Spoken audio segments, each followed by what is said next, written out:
Start the meeting today, Wednesday, October 30th, for the Education, Environment, Sustainability meeting. Can I have a roll call Calling the roll, Ms. Simon, here? Ms. Stevens, I know she is here. Mr. Jones, Mr. Jones is here. Mr. Shrine, Ms. Conwell, Present. there is a quorum.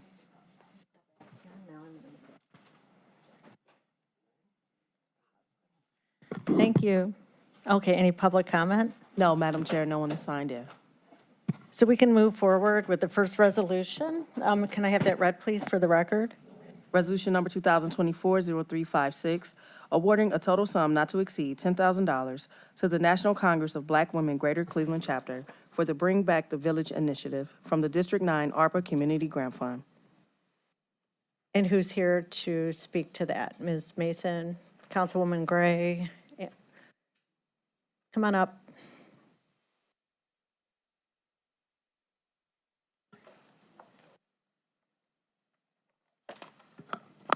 Good afternoon. Good It's my afternoon. pleasure to be here. I'm excited. Usually I'm in the chair, but I'm here. I represent the National Congress of Black Women. I'm the financial secretary for this great organization. I'll defer to our president emeritus, just give a little history on our organization. Ms. Ruth Gray. Hello, everyone. I just want to say thank you for the opportunity to speak to you.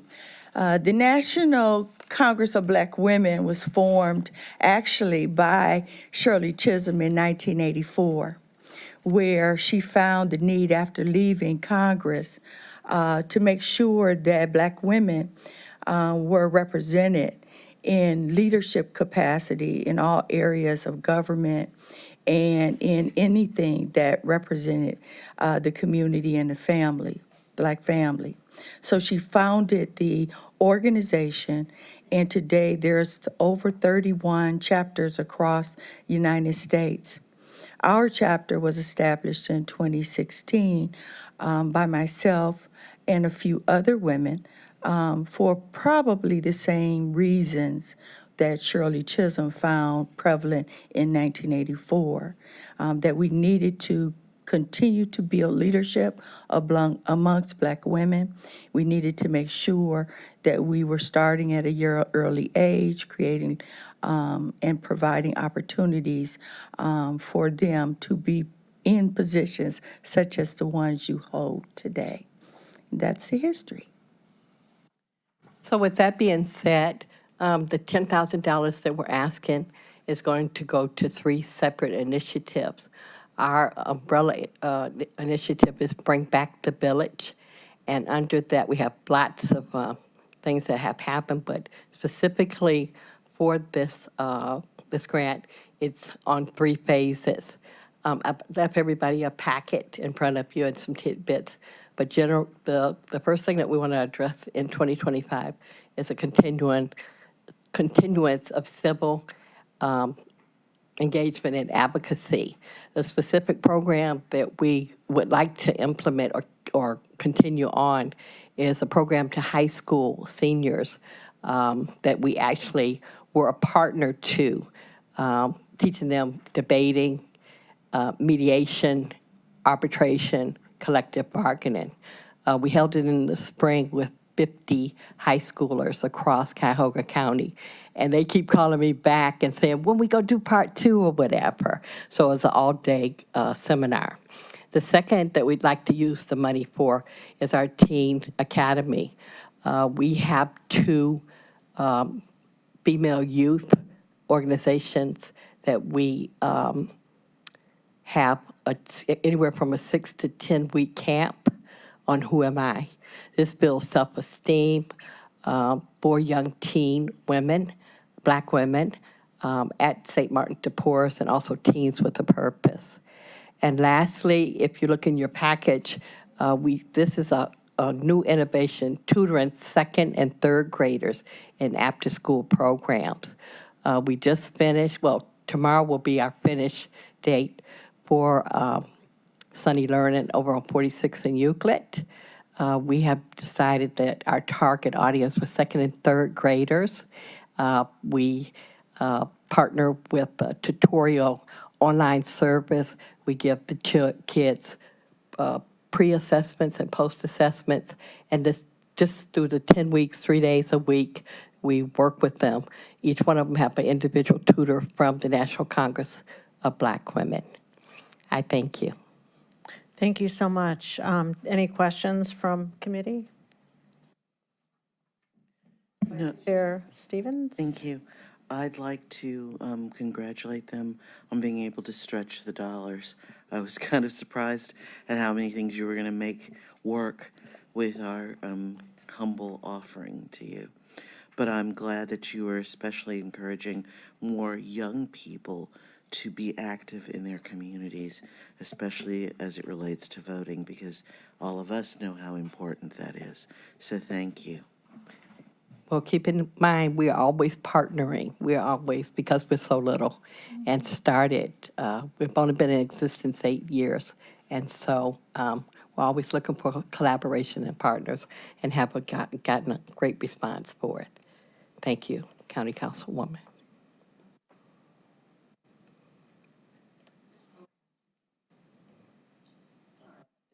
There aren't any further questions. I would move that we approve this funding And I'd second it. Well, so there is a possibility of a conflict. So I know we have one recusal. You're on the committee to raise money for this? Who? You? No. No? What are we looking at? I was just looking at page 6. I just was trying to get to 3 without. Did I volunteer for something, ladies? I forgot about. I believe I think in the past, County Councilwoman, you donated towards our scholarship fund. But I have not given, Yes. I don't think I've done anything this year. No. Okay. Okay. Where'd you see my name? Super careful. No. Page 6 of the purple one, yeah.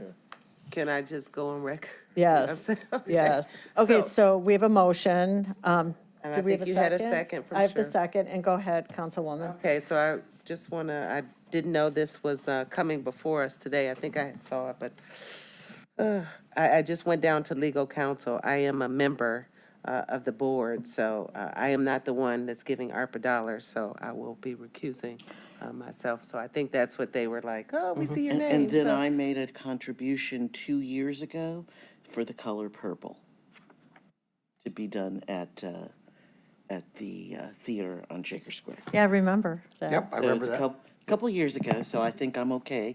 Usually within 1 year if I. Okay, we're just double checking. Yep. Okay, so we have a first, we have a first of all, thank you so much. All right, And thank there's an you. event coming up on November 16th, it looks like. That's correct. Also in your packages, we sent over our different accomplishments. That's not all of them because it would be in a binder, but we do have upcoming event, November 16th.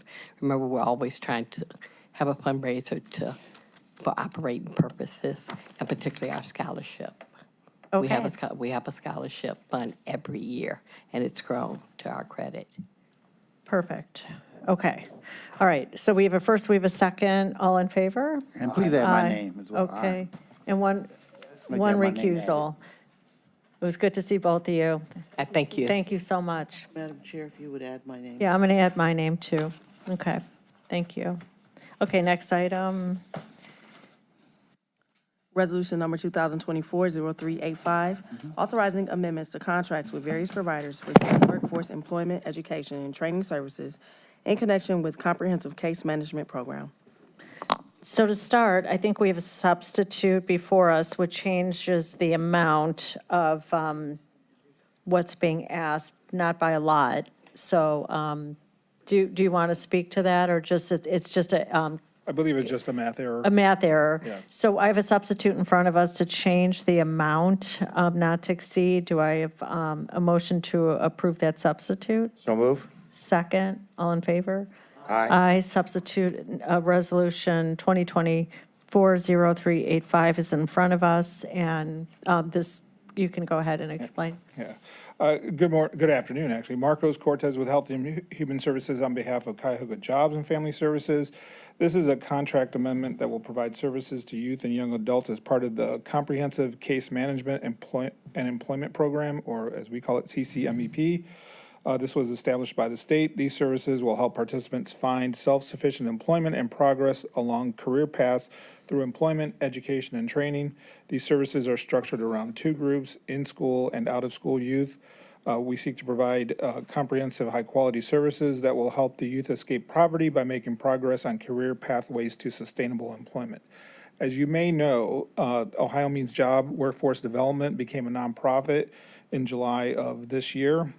They were the managers of this program, working in conjunction with Cuyahoga Jobs and Family Services. The program has two different funding sources. One is TANF and one is WIOA, or Workforce Investment Opportunity Act. The TANF funding is county funding, and the WIOA funding is handled by the Workforce Board. So this amendment seeks to clarify those funding structures and payments. And so what we're technically approving is the county side, the TANF funded for these contracts. We do have Laura Chalker here from the Workforce Board who can speak on any additional program-related questions. And this is pretty straightforward with the individual contracts. Are there any changes So to the way- who our partners are? These are, the partners are the partners that we've had the last couple of Same. years, same partners, the dollar amounts are different. Like I said, WIOA is going to be handled by the Workforce Board, and we're going to do the payments for the TANF funding. I see.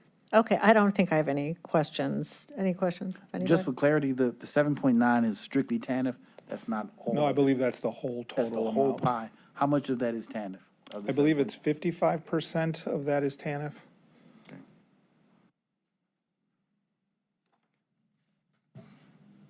No further questions. Through the chair, so you said 55% is TANF, the rest is coming through HHS levy dollars? No, the rest is WIOA funding. WIOA funding. And similar to the question I asked earlier, they invoice? Yes, Then they we- invoice, right, so the way this new structure works is that they will send the full invoice to the Workforce Board. They will pay their WIOA funded portion. The remainder will be sent to Cuyahoga Jobs and Family Services to pay out for the TANF portion, monthly, yeah. Thank you. Madam Chair, President? tell me, how many individuals are helped with the, I'll say the full 7.9? So I will actually have to ask Laura to come up and answer any program-related questions.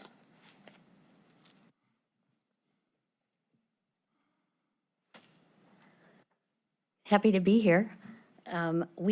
I can give you our numbers from this last year that ended June 30th. We're in the process of getting the next quarter's data, so I'll have that in the next couple weeks. But last year, we served 748 youth, and of those, 292 participated in work experience, 345 were employed, and 388 were provided occupational skills training. And I can answer any other questions if you have any. Do you track them after the assistance? So do we know what ultimate outcome we get for do they find ultimate careers or? Yes, typically they are exited from the program only when they have either enrolled in post-secondary education and found employment. But as a case management program, we certainly follow that person up to 12 months after exiting the program. What have you discovered in those 12 months? Oftentimes, if they need additional services, they will be enrolled again or onto the adult program, because we can also leverage dollars that way. But through the comprehensive case management program, ideally, they now have a career path and they are successful in that. And then oftentimes the work experience provided through the CCMEP program is the first step, and then sustainable employment in sustaining wages. And we're finding that to be successful. And also, because it's comprehensive, addressing the barriers to that with supportive services for those youth so that they can maintain that employment. All right, thank you. Councilwoman Conwell? Yes, through the chair to Laura. What's the age group that this is? The age group is young adults, it's ages 16 to 24. So, thank you. Sure. Is there more of a need? Are you serving all that need to be served that you know of?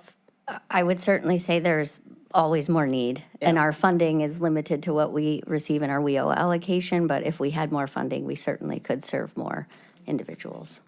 Are there waiting lists for this out-of-school service? We don't have waiting lists. How does it work?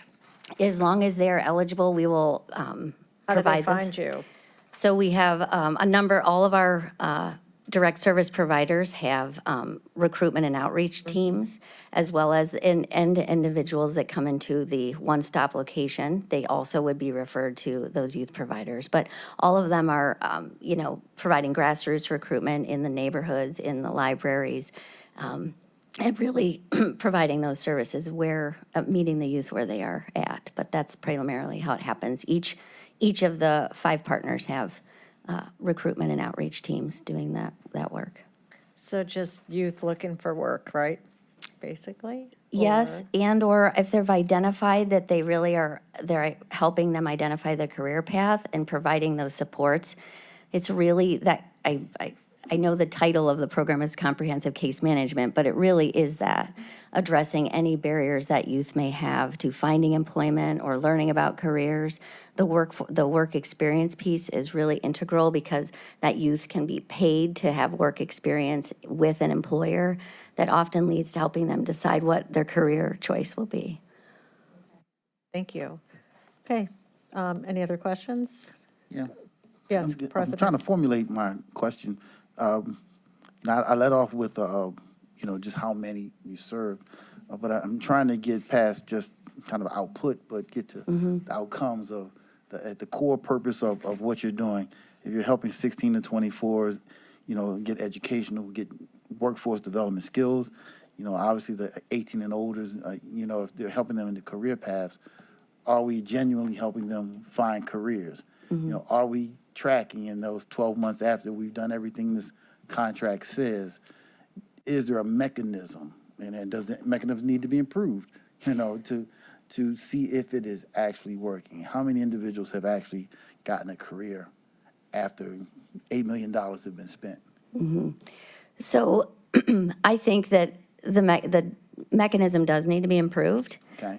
We have been looking at better ways to continue to provide that, to get that data and that information. A lot of it is the relationships that each of these providers have directly with these youth to stay in communication and follow up with them directly. But that is one of the big challenges with workforce, is how do we really long-term have a data system where we're tracking them more than even 12 months and beyond the basics where, we're getting all the information about where they are employed and how much they're making and those kinds of things. But how do we really have that comprehensive data system to follow that person throughout is something that we continue to work on. But we certainly are doing the 12-month. That is what by WIOA rules and what the state system does. It's a 12-month after exit follow-up, and then that ends. I remember, it's probably been over a decade now, maybe 12 plus years ago, with WIOA, and it had a different name back then, but the state funding got cut. I don't know if it was cut in half, and they had to just reinvent themselves. What are we going to do with half the budget? And their job was to train people and give them a certificate and let them go out and find a job. And we're trying to keep track of how many got jobs. But now with the money cut, couldn't do what they did before. So they, on a streamlined budget, they went to Cleveland Clinic and other companies and said, how many positions do you have? What do you need in that individual? And they went and trained for that. Cleveland Clinic said there were 50. They went and trained 50 people for exactly what they wanted, sending them to Cleveland State, to Cleveland Clinic, instead of just giving them a certificate and sending them out the door. So they did it with less money and they were more effective. So now they shot up from like a 50%, job to like in the high 80 percentiles or something like that. I forget the exact numbers, it's been a long time. But they had to reinvent what they were doing because of the budget crunch. but they came up with a more effective way of actually accomplishing the goals and not just output, but hey, we got actual outcomes.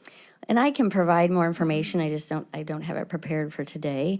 But those partnerships with those employers are a huge part of how this works. But you do have those relationships? Absolutely, yes. And I could provide that information to you and give you, especially, as I mentioned, we're getting the next quarter's information is due actually tomorrow by our partners, so I will have that soon. But those relationships with the employers to find out what their needs are, what skill sets they need, that's what we then help make sure we're getting that workforce to meet that demand. Right, and from where we are, and I know we get into the internals of it, and I keep using the word output, but when I go back to the community, I don't talk to them in terms of output. Outcomes. This is what we've done with your tax dollar. This was at the core of the legislation, what was supposed to happen, and did it happen? And so that information, I would like to see that. Okay, I'm happy to provide that. Any other questions? Okay, that being said, we have a substitute in front of us. Can I have a motion to approve? Oh, wait, there's a time issue. The effective These date is contracts are- 7/1. Yeah, these contracts are very late because of the transition from them becoming a government agency to a nonprofit and the negotiations to figure out how the mechanisms of invoicing was going to work. So it's taken some time to get to this point. Do we anticipate next year, this to go faster with the new nonprofit? We will actually be issuing an RFP next year. It will go faster, right? Yeah. Yes, absolutely. And this is actually, the contracts were a 2-year commitment. This is just adjusting their budgets for year 2. But we will be doing a new RFP, and so we'll be, Got it. and we will also, all of the transition will, so Okay. yes, it will be faster. Thank you. So did I get a motion? Someone move? Go ahead. You're giving a little background. Oh, so we'll Are you be under moving for second suspension. reading suspension, I assume? Is where that was headed to? Yes, I hereby move move this out for second reading suspension. Second. Okay. Oh, I thought that was Council. Did you say second? As proposed. Okay. All in favor? Aye. Aye. Okay, thank you very much. Thank you. Bye, Laura. Okay, next item. Resolution number 2024-0386, making an award on requisition number 14356 to various providers in the total amount not to exceed $5,900,000 for a summer youth employment program for low-income TANF-eligible youth. Good afternoon again. Mark Rose Cortez with Health and Human Services on behalf of Cuyahoga Jobs and Family Services. Again, this is a master contract for the Summer Youth Employment Program. The Summer Youth Employment Program serves low-income TANF-eligible youth between the ages of 14 and 24. The program will provide a quality paid work experience to eligible youth to provide them with employment history, practical work experience, job skills, and knowledge of workplace norms. We did issue an RFP for these services, and these were the 2 providers that responded. The RFP was issued in April and closed in May. We do have representatives from Youth Opportunities Unlimited, Craig Dorn, and from Verge, Sean Woods and Lisa Evans. Okay, thank you. Any questions or comments? Madam Chair, Council President? what is the difference between the contract we just saw before and this contract? So I believe my understanding of the programs are that the CCMIP is more comprehensive and served year-round. This is the summer youth employment, so the numbers do tend to swell in the summer for kids to provide them with employment. Thank you. Okay, Councilwoman? So through the chair to Mr. Cortez, I know they usually put out the applications around April and stuff like that, so we're seeing this a little advance. There is a lot of prep work that goes into getting the recruitment of the agencies that the vendors do to make sure that they have placements for these folks when the summer starts. Okay. So they will send out the applications and things like that around the same Well, time. I would expect that, but I can confirm if anyone. Thank you. Okay, can I have without any more questions, can I have a motion to approve? So moved. Second. All in favor? Aye. Thank you. Thank you. And excuse me, just to I For don't know. clarification, was that second reading suspension or second reading? It was just second reading.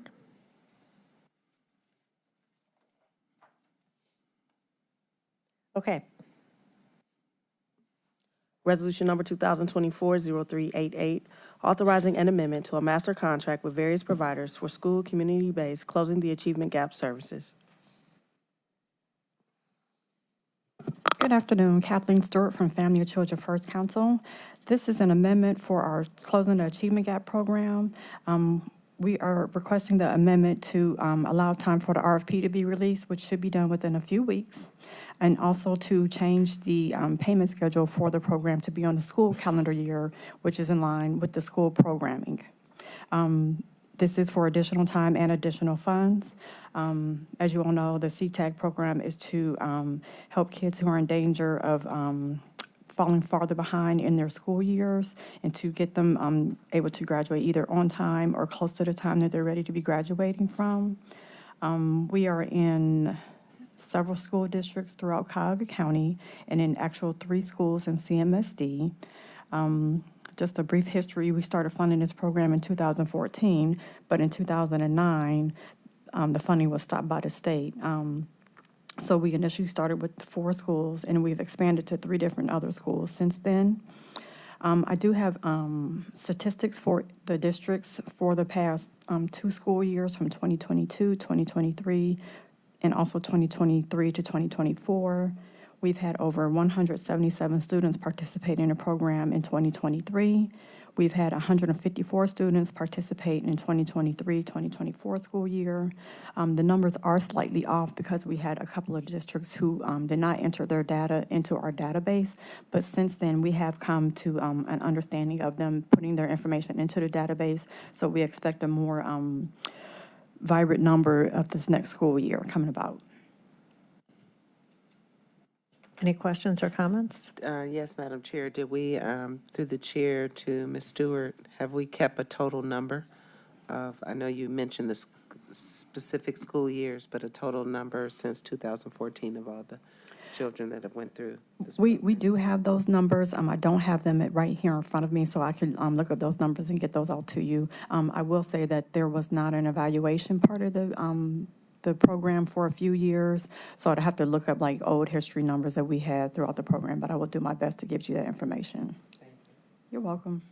Councilman Schron? I noticed that the amounts going to every school other than CMSD are all exactly the same, right down to the penny. It's not based on programs or kids or that would fluctuate, causing them to differentiate between all these different schools, or? No, so the other school districts all get the same amount. The reason why the CMSD is different is because they're in 3 actual different high schools. It's at Glenville, East Tech, and Rhodes High School. So their total amount is higher, but that's divided up into those 3 school districts. Okay, I understand the CMSD. I was just curious as to how the numbers came out exactly the same for every one of them. They're not based on population or number of students or activities or anything like that? No, sir. No, it's based on the salary for the linkage coordinator. We pay for services that the schools to participate in with the linkage coordinators with the students there. And I believe it's part of their benefits package as well. I guess I would have thought that different schools might have had different salary programs out there that would cause it to, seems unusual that it would all come out to 0.86 cents on every one of these and out there. As far as my knowledge is, that we've always paid them a flat rate across all the school districts other than CMSD. Okay, thank you. You're welcome. Council President? Okay. You mentioned the evaluation piece had not been done in a certain time period. That certainly is critical to know the success and where improvement needs to be done. Where are we with the evaluation, and when can we expect to see it re-implemented? So the evaluation has been re-implemented. We should have a report for you all probably within the next month or so. The general numbers are there, so we just have to finish tweaking the report and make sure that everything is explained well, like the different activities that they do, the college tours that they attend, the services that the linkage coordinators provide that aren't directly school-based. They get a lot of phone calls and trying to help the families if they're in crisis themselves as well. So we're just trying to make sure all that is captured into the program. But the evaluation has restarted. I apologize for misstating that. What years were not being evaluated?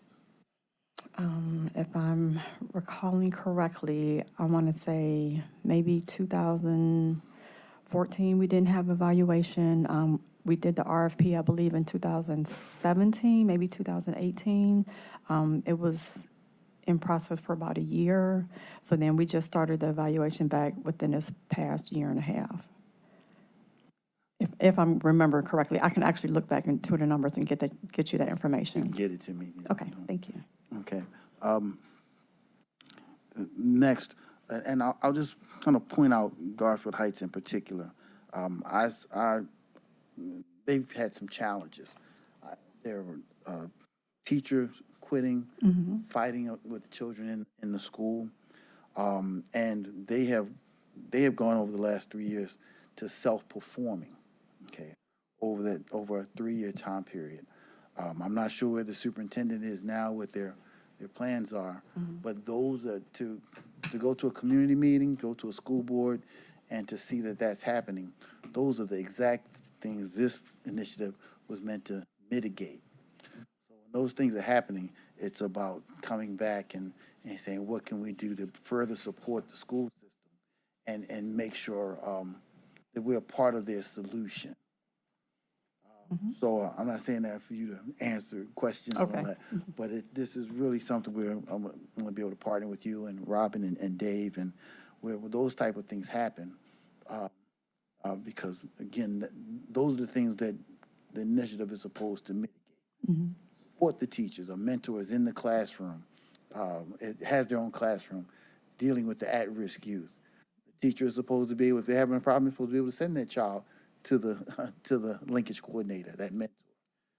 And again, find ways to take the burden off, reduce the burden that's on the teachers. Same as well as supporting the parents. You know, they're not replacing the parents, but supporting them as they build trust and relationship with the at-risk youth. Is a positive impact in the community. There truly is a direct link between the underperformance of the children in the classroom and their misbehavior in the community. I was at a community meeting just this past summer, and they were in an uproar. It was in Garfield Heights, but they were in an uproar because there were children riding these 3-wheel bikes, and the police were chasing them.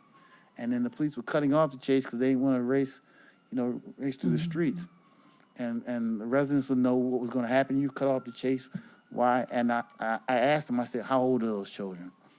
And they said, oh, they're about 14, 15 years old. That's high school age. I said, you can cut the chase off because we know exactly where they're going to be, in the morning. They're going back to Garfield Heights High School.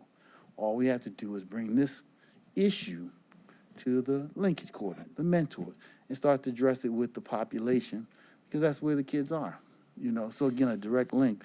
And that is what this initiative has the capacity to do. But it does take continued work where we work together with the school system and find out, what's going on, and if they're actually holding to the best practices that we should be, holding them to. That's I more could statement than a. Okay. Well, so I could comment on it. So actually, the linkage coordinator from Garfield was actually a graduate from Garfield and participated in the linkage coordinator in the CTAC program. So I would say that their capacity is somewhat limited. There's one person to a school district of, and I don't have their numbers right here in front of me, but Garfield could have 700-800 students in their classroom. So we would have to put in further support for each of the linkage coordinators to help accommodate all the students in the school. But again, the program statistically is supposed to be for those in the last quartile of being held back and from not graduating. So I mean, we have to look at the different components to the actual program itself and what the linkage coordinator can and cannot do. And I would say that's across the board for any of the schools that we're listed in, to be honest with you. Yeah, so, yeah, you're right. It can be 800 children in the school, but not all 800 are those at-risk youth. Right. It's a smaller population. And when it's working effectively, like I'll use a Maple Heights or Warrensville Heights or 2 school systems and a lot of them are doing well, but I'll just single them out. They've looked at what was what this initiative brought, and they started duplicating it. They said, oh, we already, we have a FTE vacancy. Why don't we make a second linkage coordinator that we pay for? So now the 72,000 isn't just going to the one, but now they've used their own FTEs, and now they have 2 linkage coordinators in Warrensville Heights. So that's one aspect. That's a success to me. When they like what we brought, that they adopted it and built it into the very culture of their school system. That's a success to me. It doesn't mean we have to pull the funding, but to know that they like it, and if they feel they need 2 or 3, they can do that. Ted Ginn Academy, who we don't support, has 9, and they captured the 800 students. So those are the things. Again, we look at it, and maybe what I do is we can have an offline meeting where we can get into more granular detail about some of those things. But I'm certainly particularly concerned about Garfield. What's happening there, and the things I've seen on the news and at those meetings. Okay. Thank you. So everybody satisfied with this? One more question, Madam Okay. Chair. How are you measuring success of each student from the individual schools? Is there?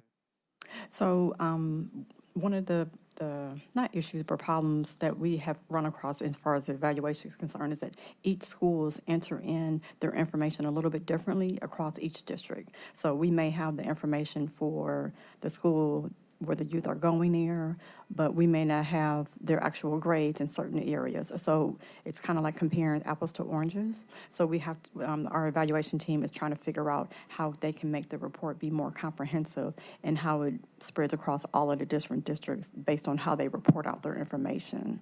So when the report does come out, like, it'll have more detail about like what this student or these number of students were able to bring their grades up, or this student reduced their number of absences throughout the school year, if that's answering what I think you were trying to ask for. You're welcome. Okay. Thank you so much. Can I have a motion, please, to approve this resolution? Make a motion that we approve this item. Second? Second. Okay, second by Councilman Schron. All in favor? Aye. Thank you. Okay, last item that requires consideration. Resolution number 2024-0389, authorizing an amendment to contract number 3266 with Child Care Resource Center of Cuyahoga County, doing business as Starting Point for the Prevention and Inclusion Program. Good afternoon. Good afternoon, everyone. Alyssa Swiatek, Associate Director with the Office of Early Childhood Invest in Children. Thank you for the opportunity to come before you today and for the support of the work that we do. Our lead agency partner for this contract, Starting Point, is here with us today, as well as the program manager from our office who directly oversees this program, Alex Leslie, the Vice President of Early Learning Services at Starting Point, and Jacoya Gordon, our program manager at Invest in Children. They can come up to answer any questions you may have. So we are requesting a one-year amendment to our contract with Starting Point as the lead agency for the Prevention and Inclusion Program, formerly known as Special Needs Child Care. This program is designed to support child care providers in the county who are caring for young children with challenging behaviors, suspected or identified developmental delays, and/or medical needs.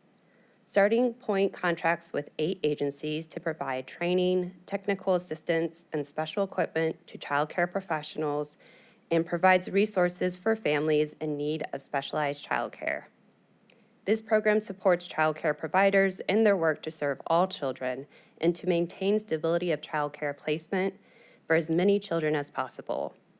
And because we know that Black and brown children, and specifically boys, are more likely to be identified as having challenging behaviors and therefore more likely to be expelled, this program is an important piece of our work to achieve equity and access to services. There are 5 specific outcomes for this contract. One is to maintain and support children with special needs in their early childhood setting. The second is to support parents who have children with special needs in finding high-quality childcare. The third is to provide training and technical assistance to families to support social emotional development of their children in early childhood settings. Fourth, provide training and technical assistance to teachers in developing positive relationships and implementing effective communication strategies with parents in the early childhood setting. And finally, to provide support and resources to both parents, caregivers, and child care staff who have experienced trauma, because we recognize that understanding trauma and prioritizing self-healing is vital for fostering resilience of young children and creating a nurturing environment for children in their care. This contract supports 1,000 children through prevention and inclusion technical assistance services and provides enhanced referrals and service coordination for 250 children and families.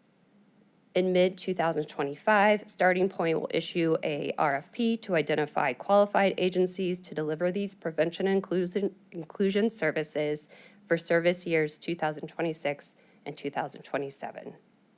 I will take your questions. Thank you. Any questions? This is pretty standard with Starting Point, right?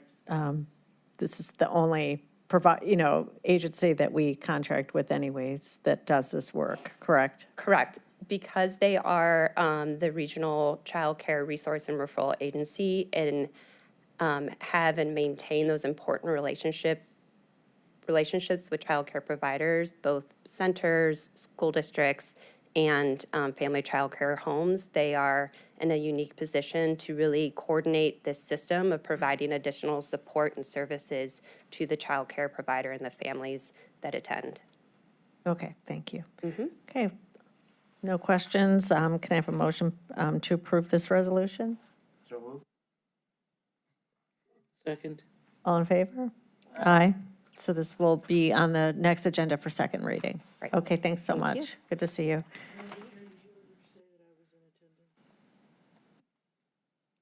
Yeah.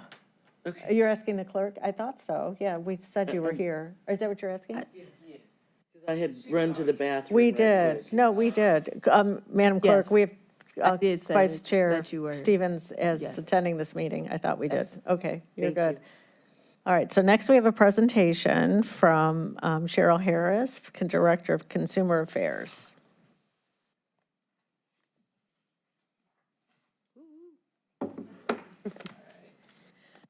All right. Thank you so much, first of all, Councilwoman Simon and committee members for giving us the chance to just talk to you a little bit about some of the work that we're doing to protect Cuyahoga County residents from scams. Oh, there we go. I knew it would be up there somewhere. First of all, just really quickly, oops, let me do this. Consumer Affairs is a department with two divisions. We have Weights and Measures and Consumer Protection.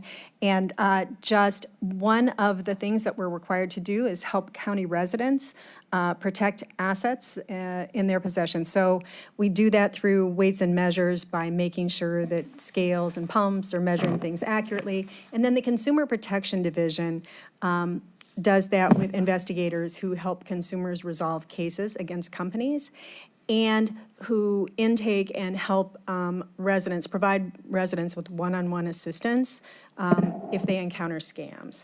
And that work grows out of Scam Squad, which I'm sure you heard about. Most folks know Scam Squad more than they know the Department of Consumer Affairs. And we have members who range from local police departments to county agencies, the Department of Senior and Adult Services, emergency management. We have state agencies, the BMV and the Ohio Attorney General.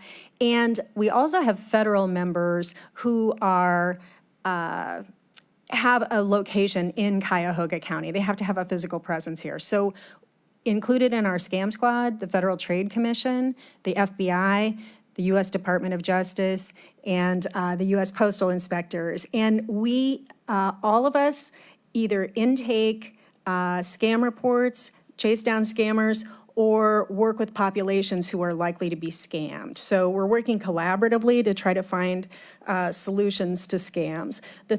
All of the things that you're going to see, they come out of our 3 goals, which are we want to encourage Cuyahoga County residents to report scams. And mostly we do that by trying to break down barriers to scam reporting. Not all police departments will actually take a scam report from someone who's scammed by computer or phone. Sometimes they feel that's out of their jurisdiction. They don't have the resources to track it down. But we still want to capture those scam reports because there might be another agency who can assist them, or ways to, in some cases, ways to get back money that was paid to a scammer if they act quickly enough. So we operate the Scam Squad line. That rings into our office, and we interview scam victims, and we try to intake scam calls in one call if we can. Sometimes if they've lost money, we may need to refer them somewhere else. We may need to also have them input their scam information in IC3, the FBI's portal for tracking down cyber scams. So we try to be the connector for everyone who's reporting scams. We encourage all of our members to share scam reports with the agency best suited to investigate. And that means, look, if your agency doesn't want it, somebody else likely has it on their radar and has the authority or the reach to get back to those scammers. So we act as sort of central directing, try to get people to report those scams. We want those scam reports to matter. And then we mine scam reports for information that we can use to alert our residents to current scam threats. And scams change very, very quickly. So one of the things I wanted to show you here, this is so far this year. I ran these on Monday. So this is just shows you kind of the ways that scams fall in our county right now. That little gray thing that you're looking at the bottom of the pie chart, those are imposter person scams, and those are things that you might have heard of before. Grandparent scams, romance scams, where someone meets someone online and pretends to be in love with them to get their money. But these 2 bigger categories, the orange here, government imposter scams, and the blue are company imposter scams. This is where we're starting to see scammers really spend a lot more time and energy, and they're actually able to get a lot more money from our residents in a much quicker point in time. So I just want to show you. So company imposter scams would be like, so, and I know you've gotten these calls. You get a phone call that tells you there's a problem with an account, and you're supposed to call some number to fix it, right?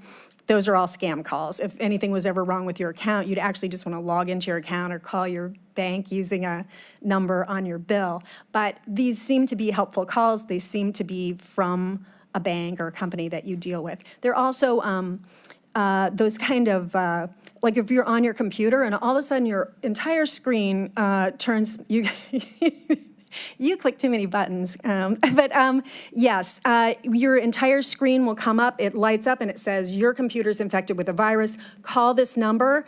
And it often will say, call Microsoft at this number. It's never Microsoft that does those. Those are all scam things. And one thing you can do, Councilwoman Conwell, is if you ever get one of those again, you unplug your computer for 5 minutes and that screen goes away. And sometimes you can proactively, we do try to help people do this, you can proactively turn off pop-up windows and you won't see those kinds of things. But those are the kinds of company scams, and they're very convincing. I mean, you get a warning like that and you're thinking, oh my gosh, my computer must be really full of viruses. The government imposter scams, I'll just give you a quick example. They're just someone who's pretending to be a government person and trying to get money from you. So the big one here that we dealt with for many years and continue to deal with now are people who impersonate sheriff's deputies, and they actually use the name of real deputies. Any deputy who has ever had their name in any kind of media or put online, they use that name, and they, one of the deputies, Jim Mackey just got a promotion, so they started using his name recently in some of the recent scams. But they'll call up, they'll pretend to be that person, they'll say, you missed jury duty, and the judge is really angry, you better get down here to the Justice Center right away. And so they're thinking, well, oh, okay, the Justice Center is where deputies really are, and that's where the courts are, right?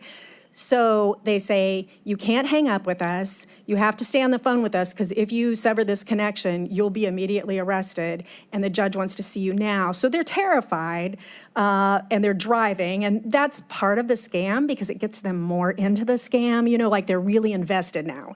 They're trying to get to a judge.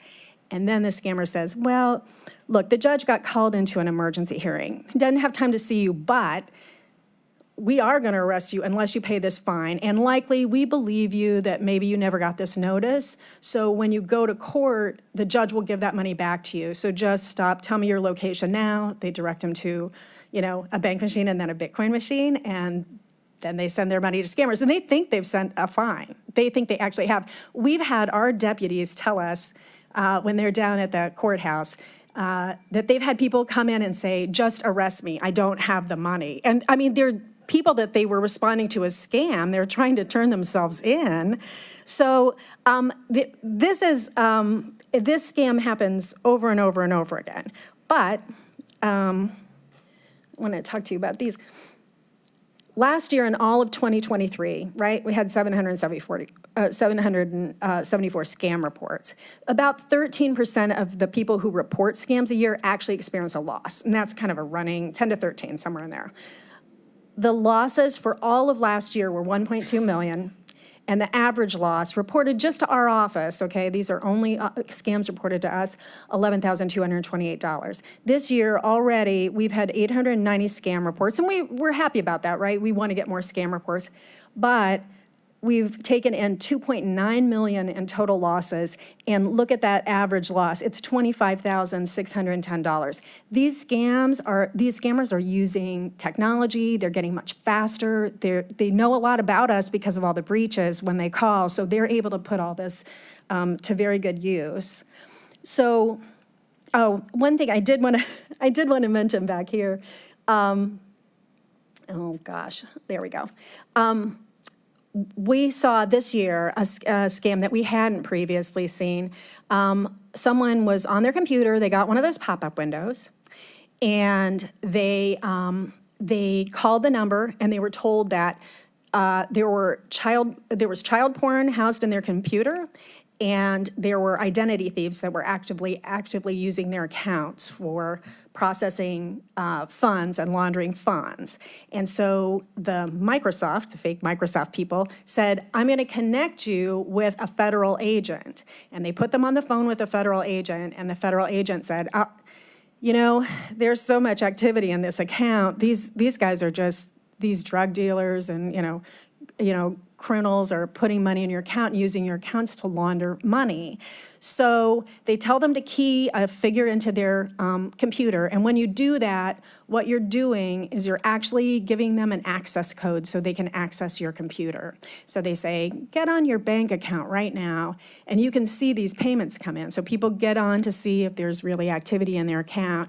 And what the scammer does, now they have access to, right? They reach in behind, they're having the person look at their checking account. They reach in behind, they get money from their savings account, and then they move that into the checking account. So the person sees this large payment that comes in front of them, and the fake federal agent says, hey, did you just make that payment? And they say, no. And they said, that's them. They're using your account. So now they've seen it with their own eyes. I mean, they have seen it in front of them, a payment actually in their account.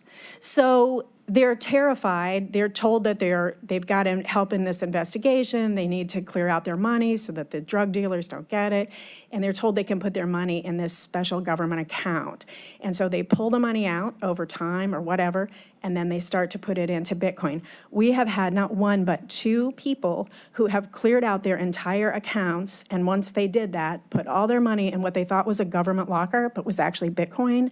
The scammers came back and said, these bad guys know where you live. You are not safe. You need to sell your home. And when they sold their home, they got the proceeds from that too. We're talking about people who are, no, I'm saying people are terrified when they do this. Like, this is not, you don't think you're talking to a scammer. You think you're talking to a federal agent who is trying to help you with a problem. You've seen the money go into your account when they told you someone else put money into your account.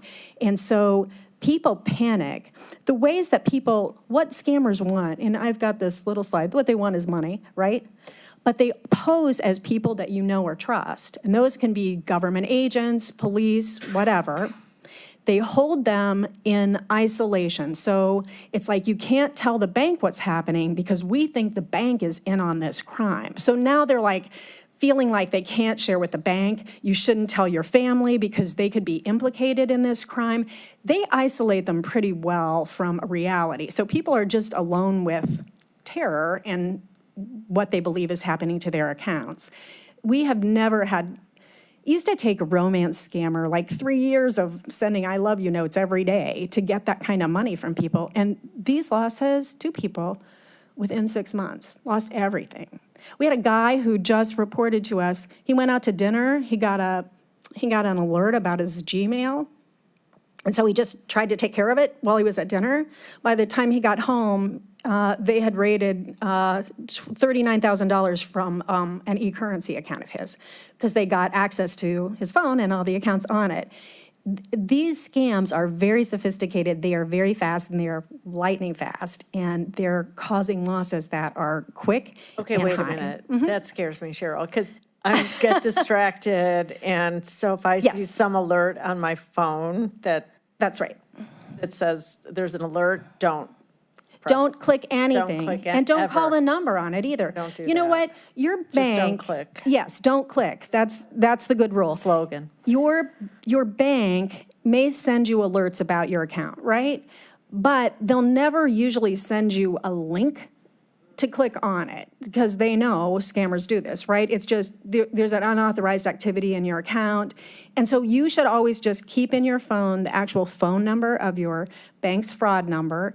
And then, you can just log into your account as you ordinarily would. But once you click, you have real danger of downloading malware onto your computer, onto your phone. And so all of those texts, and they are really written in a way that make you think, oh my gosh, I need to deal with this right now. So if you're distracted at all. No, I'm yeah. sometimes distracted. Yeah, we all are. We Yeah. all are. And they know that. I mean, that's how they're doing these scams. They are high loss, high danger. And the best thing that people can do is report a scam quickly if there's any chance at all to get money back. And those, depending on how you pay, chances may be moderately good to low, but existing. But the longer that you wait to report a scam loss, the harder it is to recoup that money. Some of our partners are doing really interesting work trying to claw back Bitcoin, which hasn't been able to be done before. So, there's a lot there. The quicker you report, the faster, the better your chances are of stopping payments to scammers. But scammers have really very sophisticated operations. I mean, these are sophisticated. They know a lot about you before they call. And they target scams at you based on your activity or based on what they know about you. So it's not someone sitting in a bathrobe somewhere, sending you texts. I mean, these are operations. These are criminal operations. So our job, again, we're trying to protect our residents, and what we do we create products and tools to do that. And we use research on scams and scam prevention to create all of our tools. One of those is Scammo, which Councilwoman Conwell just had us play in her district. There are studies to show that people retain more information when they learn it in a fun and relaxed environment. And so Scammo is a bingo-style game. Drew, who's over here, is my outreach specialist. He does a great job with Scammo, and people learn a lot during the game. It's really fun. We played it at the fair this year and then got chased out by a tornado, but we'll go wherever anyone wants a game.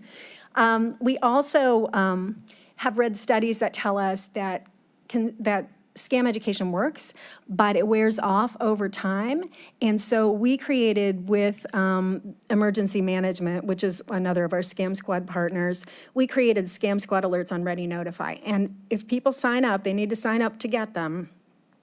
Every 5 to 6 weeks, they'll get a text or an email or a voicemail, whatever they sign up for.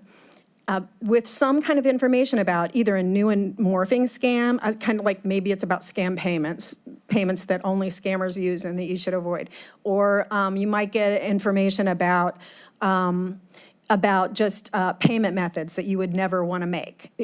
So it just depends what kind of information. It's just to help you keep information and realize, okay, there are scammers out there and I need to be a little careful when I'm navigating the universe.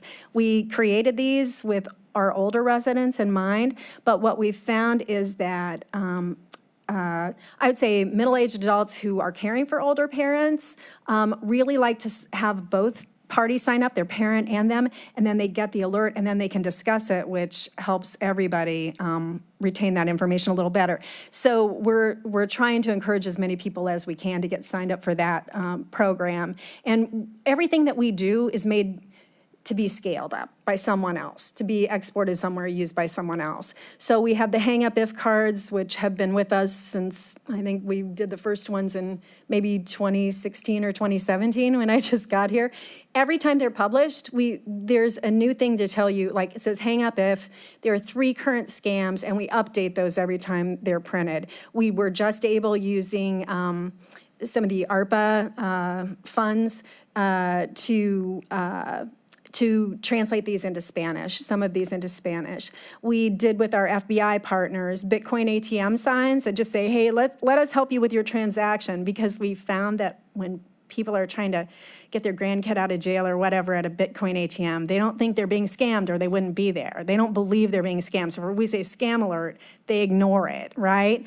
So this just says, hey, first time using Bitcoin ATM, let us help you with the transaction. 2 weeks after we put these up, we got a call from someone who said, I was just in front of a Bitcoin ATM with a handful of cash. I thought the utility company was cutting off my bill, and I read your sign, and I was able to not lose the money to scam.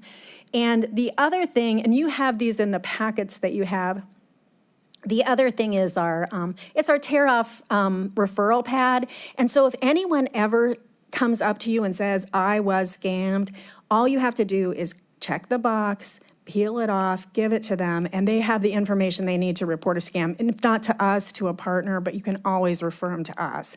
But it's an easy way for people in the community to refer people for scams. We give them to all the police departments. We give them one for every cruiser. We give them to senior centers and community centers. We will provide these to any organization that has public traffic through, just to help people get to us and report scams. Most of our stuff is available on our website, cuyahogacounty.gov/scam squad. And we have ways to report, things you should do if you lost money to a scam. We've got some of our tip sheets up there. We're redesigning it now, but you can order Scammo games through there. It also links to our internet safety page, and we created this whenever, there were a lot of efforts to get newbies online and connected to the internet.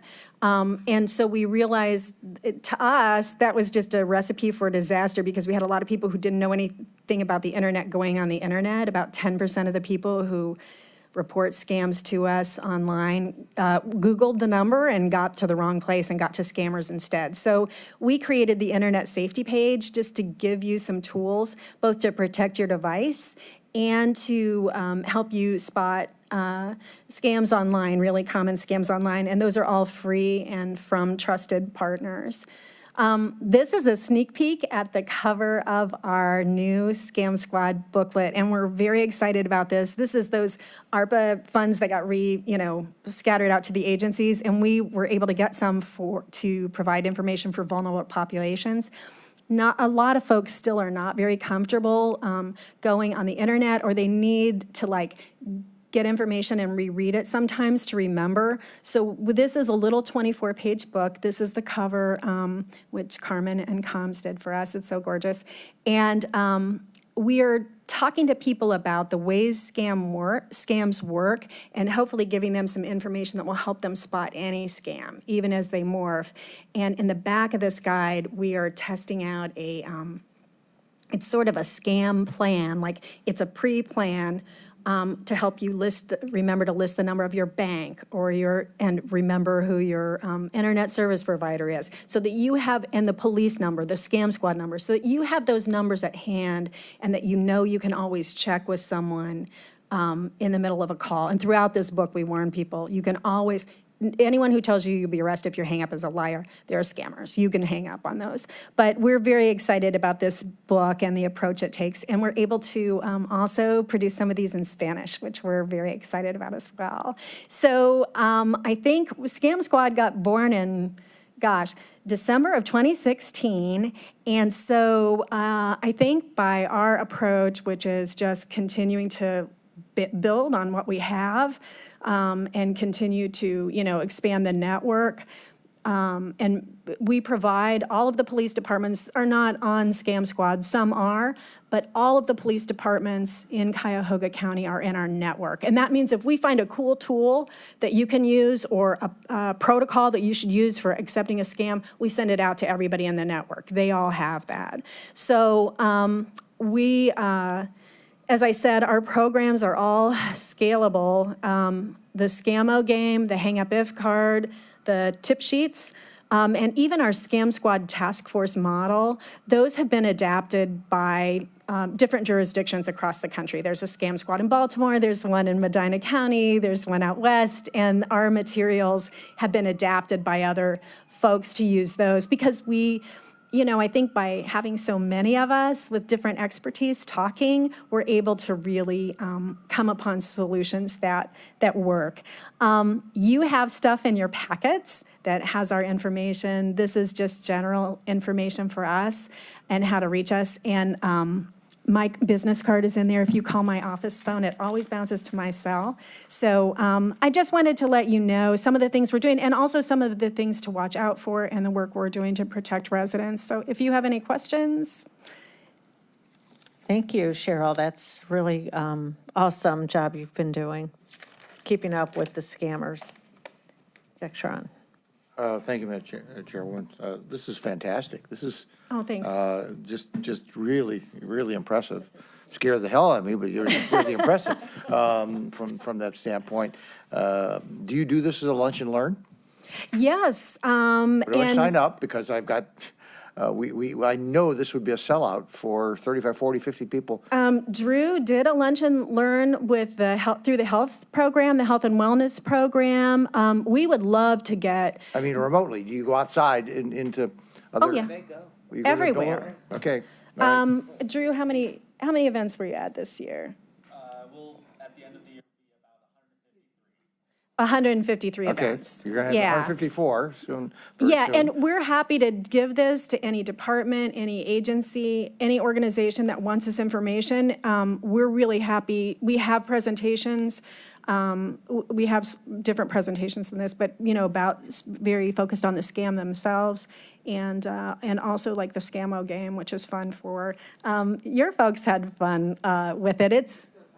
It's really a good game for constituents if you're up for that. Well, sadly, I saw your number that said the average is $25,000. That's That just scares the heck out of me because one of our employees got clipped for $25,000. They bought a car online with a van to take them because they're going to take vacations in it, and they went online, looked at the numbers, saw the serial numbers and everything, and they got clipped on I don't know if you've seen that scam where they. Yes, and they can report those kinds of. They bring a legitimate car, they get a legitimate picture, they go out to somebody's home, obviously take a picture of that car because it's got the VIN number on it, and they make it seem like that it's legitimate, and they send it out of Georgia and say, oh, you're going to ship it up. And these poor folks sent the money. And $25,000, and they didn't have $25,000. It was just broke my heart. If they're in Cuyahoga County, if the resident is there here, yeah. or the transaction happened here, the online transaction happened here, they can report the scam to us. I mean, we are. She was Lake County, but those we don't know. It's not that we don't care about them, but we do send them to another partner with jurisdiction in that area. So that would be the AG because they don't have a Scam Squad or a Consumer Affairs. Is the concept of this logo and Scam Squad is that here? Did you guys create that? Yes. the Scam Squad, name was, that was Natasha Pietrocola at DSAS who gave us the name. It's like, we need a hot name. She came up with that one. It's like, we ran So with that's that. something you created right here. Yes. Why, we should have a TM and a registered trademark because, I don't think we can because we're government, right? So That- all of our stuff belongs to the people, doesn't it? well, it might, but I don't know that it belongs to every person outside this government. It just seems to me that if you're giving it to other people, that we ought to control that asset, it seems to me. Okay. Thank you. Yeah, from a Yeah, business no, standpoint. Cheryl's amazing, and her This is team's amazing. This is amazing. great You didn't know stuff. that? Yeah, I mean, it's. Thank you. So sophisticated, and I'll show you something that keeps coming up, an invoice from Apple Inc. Oh, we get that all the time, Is yeah. that just erase it, huh? Delete it? Yeah. Is that something? Yeah, you What don't is want to that? click I'm on sure those not. things. Don't click. Right. Goodbye. Yeah, and if you have an Apple account, so what you should I do. don't, but I keep Right. getting this, so it makes me nervous that somebody's doing Right, something. yeah, so if you don't Okay. have the account, it's definitely a scam. Okay, fine. If you do have an account and Yeah. you get one of those alerts, just go log in as you ordinarily would. You just want to bypass, like, the alert is just information, just treat it like. This is common. Yeah. a Oh, scam. so common. So common. So Okay. common, yeah. Okay. Okay, well, you deliver very scary stories in a fun way. Well, I was hoping that you would be more inspired by the work that we're doing to prevent them and help people, but it is a little scary out there right now. We'll have a so- scammo game in my district, so Go. I'm All right. excited. Okay, Thank you thanks all. Cheryl so much. Okay, that does it for today. We're done. Thank you. Bye. Yeah.